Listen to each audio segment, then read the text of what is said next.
Accords were signed in December and of 72. That ended the American direct involvement in Vietnam.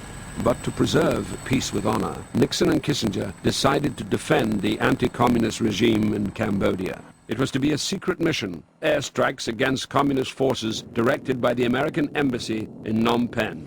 It made free the American Air Force. They could not bomb in Laos, they could not bomb in Vietnam, so that began the incredible bombing of Cambodia. And this is when the number of bombs dropped, equaled the amount of bombs dropped on Japan during World War II. Elizabeth Becker covered the war in Cambodia from 1972 to 1974. We would be able to hear the conversation between the pilot, the American pilot in the air, and the American embassy, which was illegally directing the airstrikes. We couldn't understand why there were so many civilian casualties in this war. Why were they hitting all these civilians in villages? It was every nightmare of how you fight a war. From 1969 to 1973, more than 500,000 Cambodians died. By 1974, the bombing had disrupted the nation's agricultural system and a famine ensued.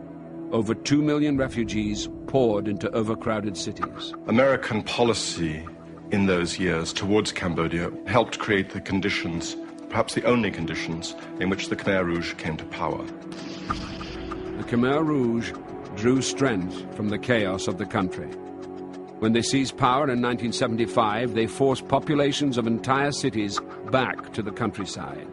Then they began a policy of exterminating their enemies in execution grounds that came to be known as killing fields.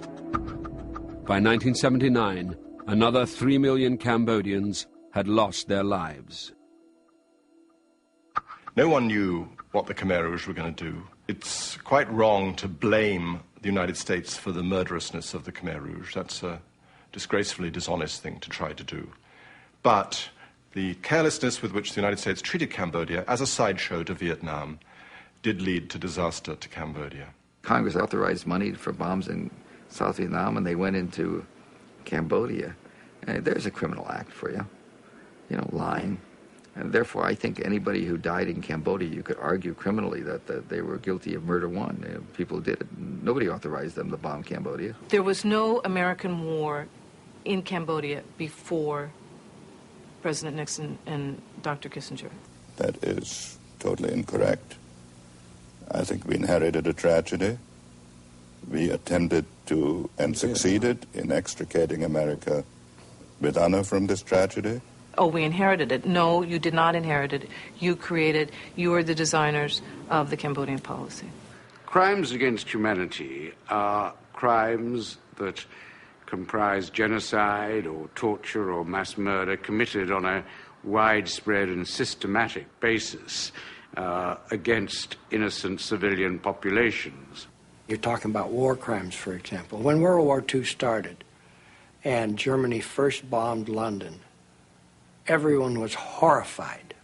Bombing cities, that was criminal behavior. You bombed troops, you didn't bomb innocent civilians. By the time the war was over, we had virtually wiped out Dresden, for example, in one of the most horrible bombing raids ever. And Tokyo, we virtually burned to the ground. So, was that criminal? Perhaps. In July 1973, the detection of Nixon's taping system would lead to the discovery of the Watergate